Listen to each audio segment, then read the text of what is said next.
बुझाए, ठंडक लाए, सबको भाए जीरा सिप। MTH का जलजीरा जीरा सिप। जीरा सिप, असली रिफ्रेशिंग, असली स्वाद, असली मजा।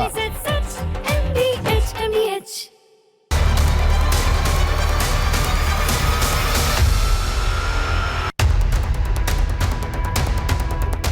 नमस्कार, मेरा नाम है मानव यादव और आप देख रहे हैं महायुद्ध। 8 बजे का समय है और यह समय अब ईरान के लिए बहुत बुरा समय बनने जा रहा है, क्योंकि अमेरिकी राष्ट्रपति डोनाल्ड ट्रंप ने धमकी दी है ईरान को कि कोई भी डील तभी संभव है जब ईरान पूरे तरीके से सरेंडर करेगा। और ये इस वक्त की सबसे बड़ी खबर रिपब्लिक भारत पर आपकी स्क्रीन पर, बिना शर्त सरेंडर करे ईरान, ये ट्रंप ने कहा है। ट्रुथ सोशल जो उनका सोशल मीडिया प्लेटफॉर्म है, वहां पर उन्होंने बाकायदा लिखा है, एक लंबी चौड़ी पोस्ट लिखी है और उसमें कह रहे हैं कि ईरान को बिना शर्त अब सरेंडर करना पड़ेगा, तभी कोई रास्ता है, तभी कोई डील हो सकती है। और ये अपने आप में बड़ी धमकी है। 7 दिन हो गए हैं अमेरिका, इजराइल और ईरान के बीच इस लड़ाई में, लेकिन इस लड़ाई के बीच सबसे बड़ी जो धमकी अमेरिका की तरफ से, अमेरिकी राष्ट्रपति की तरफ से दी गई है, वो आज ये कि कोई भी बातचीत तभी संभव होगी जब ईरान पूरे तरीके से सरेंडर अमेरिका के सामने कर देगा।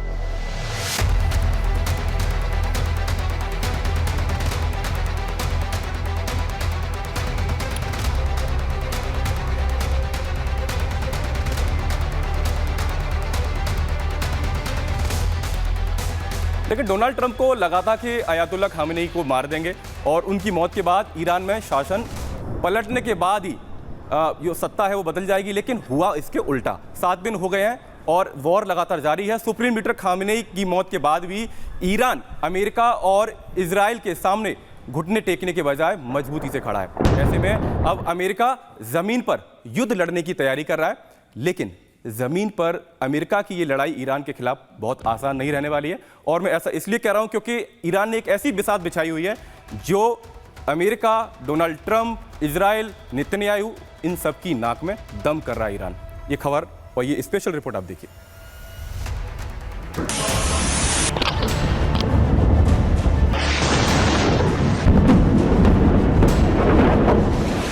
28 फरवरी को अमेरिका और इजराइल ने ईरान पर एयर स्ट्राइक से हमलों की शुरुआत की थी। हवाई हमलों में सबसे पहले ईरान के सैन्य ठिकाने और फिर खामेनी की सल्तनत के टॉप सिपाहियों को अमेरिका इजराइल ने तबाह कर दिया। लेकिन जिस तीव्रता के साथ ईरान ने पलटवार किया, उसने अमेरिका को युद्ध में कुछ कदम पीछे हटने और नए सिरे से प्लानिंग करने को मजबूर कर दिया है। तो क्या अमेरिका अब ईरान में जमीनी हमलों से तबाही मचाने की तैयारी कर रहा है?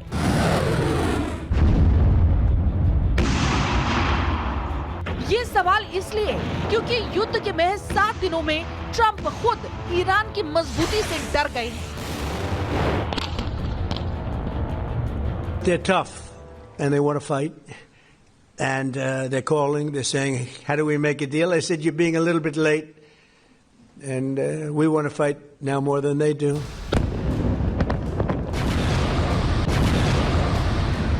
ईरान के विदेश मंत्री अब्बास अरागची ने माना है कि अमेरिका अब ईरान में जमीनी हमले की तैयारी कर रहा है।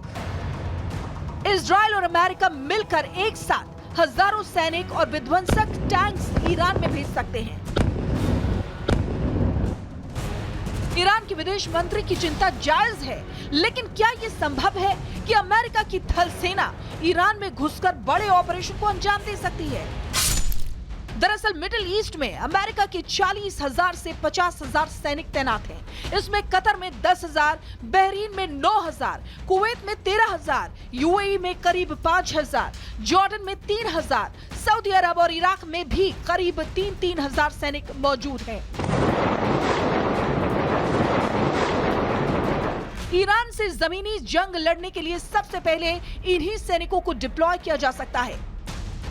लेकिन ट्रंप ये भी जानते हैं कि मिडिल ईस्ट में तैनात महज 50,000 सैनिकों के जरिए ईरान पर पूरी तरह से चढ़ाई नहीं की जा सकती। इसलिए ट्रंप ग्राउंड हमलों से जुड़े दूसरे प्लान पर भी काम कर रहे हैं, और ये प्लान है ईरान के अंदर ही ईरान को खत्म करने का। अमेरिका सीधे तेहरान पर कब्जा करने की बजाय सीमित जमीनी ऑपरेशन का विकल्प चुन सकता है। इस प्लान के तहत ईरान के पड़ोसी देशों की सीमाओं से छोटे लेकिन घातक हमले किए जा सकते हैं। अमेरिका हथियार मुहैया कराकर ईरानी जमीन पर कब्जा करने के लिए कुर्द समूहों को भी भड़का रहा है। ईरान पर जमीनी हमला करने के लिए अमेरिका के सामने सबसे बड़ी चुनौती ऊंचे पहाड़ वाली जैग्रोस पर्वतमाला है। जैग्रोस पर्वतमाला ईरान के लिए अभेद्य किले की तरह काम करती है। जैग्रोस पर्वतमाला तुर्की और इराक की सीमा से शुरू होकर दक्षिण में फारस की खाड़ी और हॉर्मुज तक लगभग 1600 किलोमीटर लंबी है। पर्वतमाला की सबसे ऊंची चोटी जर्द कूह है जो लगभग 13,848 फीट ऊंची है। पर्वतमाला कई जगहों पर 200 किलोमीटर से ज्यादा चौड़ी है। इसलिए इन ऊंची पहाड़ियों को भेदकर अमेरिकी टैंक्स और सैनिकों का ईरान में घुसना इतना भी आसान नहीं है। लेकिन ट्रंप की सड़क के सामने नामुमकिन भी कुछ नहीं। रिपोर्ट्स के मुताबिक युद्ध के 170 से ज्यादा घंटों में अमेरिका के 33,927 करोड़ रुपए से ज्यादा खाक हो चुके हैं।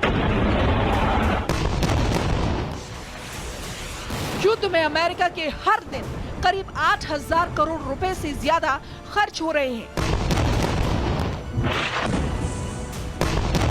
इसलिए ट्रंप रणनीति बदलने को मजबूर हो गए हैं। Bureau report, Republic Bharat.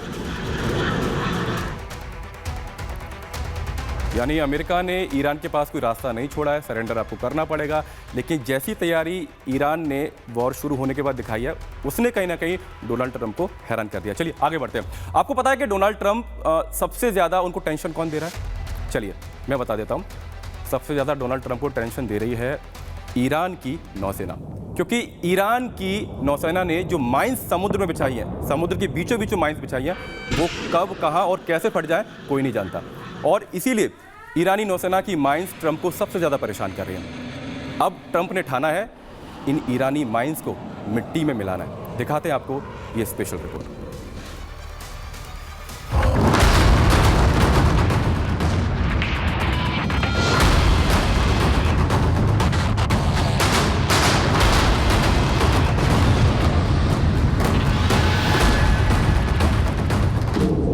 पिछले 72 घंटे में ईरान के 200 ठिकानों को अमेरिका नेस्तनाबूद कर चुका है।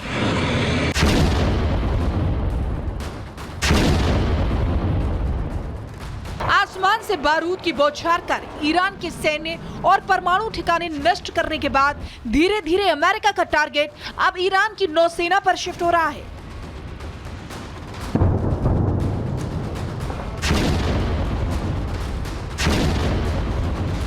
ईरान से जंग जीतने के लिए अमेरिका लगातार अपनी स्ट्रैटेजी भी बदल रहा है। ट्रंप ने तय कर लिया है कि इस जंग में ईरानी नौसेना का नामो निशान अमेरिका मिटा देगा।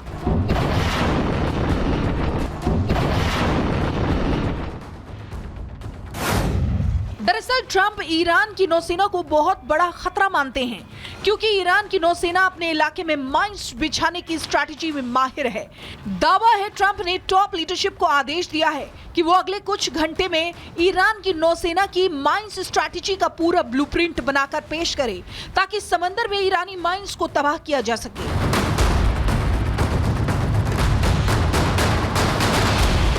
ईरान की नौसेना ने हाल ही में पनडुब्बी और छोटी नाव समेत ऐसे जहाज खरीदे थे जो माइंस बिछाने और हॉर्मुज स्ट्रेट में ट्रैफिक को रोकने की क्षमता रखते हैं। दावा है ईरान के पास 3,000 से 5,000 समुद्री माइंस का भंडार है। इसमें दो तरह की माइंस शामिल है। एक है कॉन्टैक्ट माइंस जो टकराने पर फटती है, और दूसरी है स्मार्ट माइंस जो तेज आवाज या फिर भारी दबाव के बाद फट जाती है।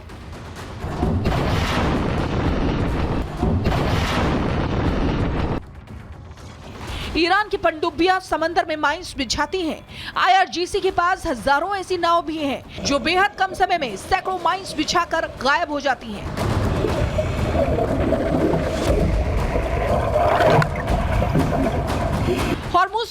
को ब्लॉक करने के लिए ईरान लगातार अपनी माइंस क्षमता को बढ़ाता रहा है और यही कारण है ईरानी नौसेना ट्रंप की टेंशन बढ़ा रही है। ईरान के पास दो तरह की नौसेना है। पहली है ईरान की पारंपरिक आतिश नौसेना जो गहरे समुद्र में बड़े जहाजों और पनडुब्बियों के साथ काम करती है। दूसरी है IRGC की अपनी नौसेना जो छापामार युद्ध और छोटी घातक नावों के ऑपरेशन की जिम्मेदारी लेती है। ईरान के पास 25 पनडुब्बियां बताई जाती हैं।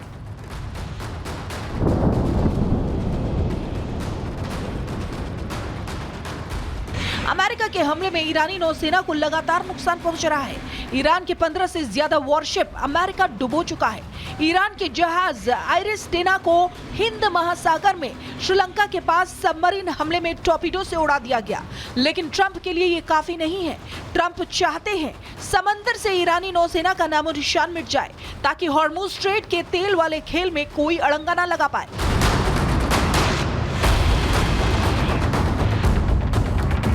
Bureau report, Republic Bharat.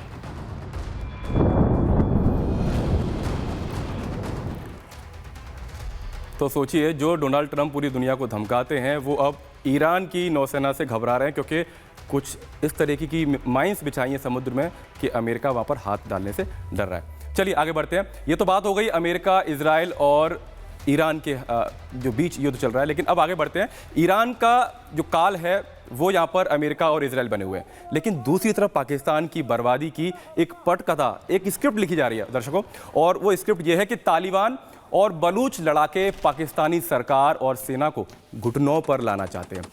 वहीं पाकिस्तान को इस बात का भी डर है कि अगर ईरान में सत्ता बदल गई और भारत और ईरान एक साथ आ गए तो एक नया मोर्चा भारत और ईरान मिलकर पाकिस्तान के खिलाफ खोल सकते हैं, और यही पाकिस्तान का इस वक्त सबसे बड़ा डर है।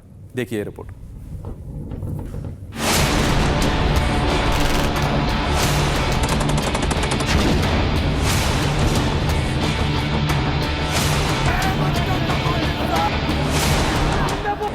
एक तरफ ईरान और इजराइल में भीषण युद्ध जारी है, तो दूसरी तरफ पाकिस्तान भी घुटनों पर आ गया है।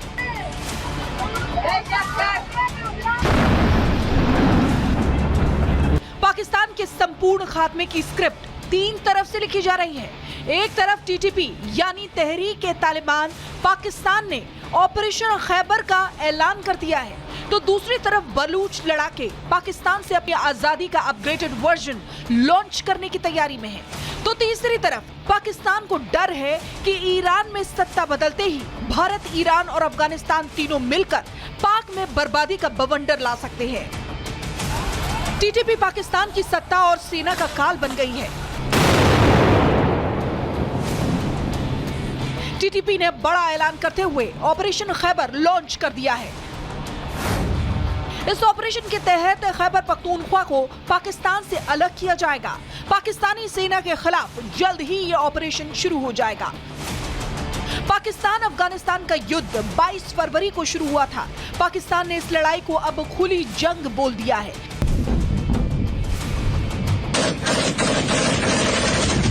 दोनों तरफ से हमले जारी हैं, लेकिन अफगानी सेना ने पाकिस्तानी आर्मी की कमर तोड़कर रख दी है। पाकिस्तानी सेना अपनी चौकियों को छोड़कर भाग चुकी है। अफगानिस्तान ने पिछले 24 घंटे में पाकिस्तान के 41 सैनिकों को ढेर करने का दावा किया है। साथ ही पाकिस्तान के 12 चेक पॉइंट भी तबाह कर दिए गए या फिर उन पर तालिबान ने कब्जा कर लिया।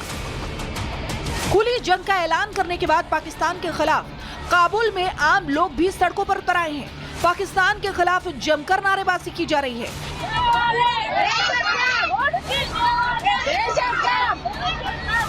क्योंकि यूनाइटेड नेशंस का दावा है कि पाकिस्तान के हमलों में जो अफगानिस्तानी हताहत हुए हैं उनमें 55% बुजुर्ग महिलाएं और बच्चे शामिल हैं।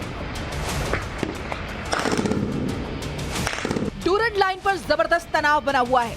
दावा है पाकिस्तान की तबाही के लिए अफगानिस्तान ने तोरखाम बॉर्डर की ओर अपनी 205 अलबद्र कोर की विशेष टुकड़ियों को तैनात कर दिया है।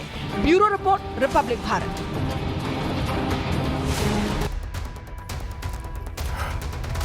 दर्शकों, ये खबर बताती है कि दुनिया में कहीं भी शांति हो जाएगी, लेकिन पाकिस्तान में शांति नहीं हो सकती, कभी उसकी खुद की गलतियां उसका काल बनती हैं तो कभी उसका पड़ोसी मुल्क अफगानिस्तान उसका काल बन जाता है।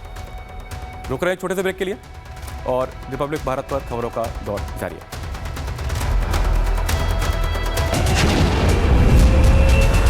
चमकी चाट से क्या बना है? सैंडविच, लस्सी और छाछ हर घूंट में चमकी चाट, ड्राई फ्रूट और दही बड़े। चमकी चाट से स्वाद बढ़े। असली स्वाद सिर्फ चंकी चाट।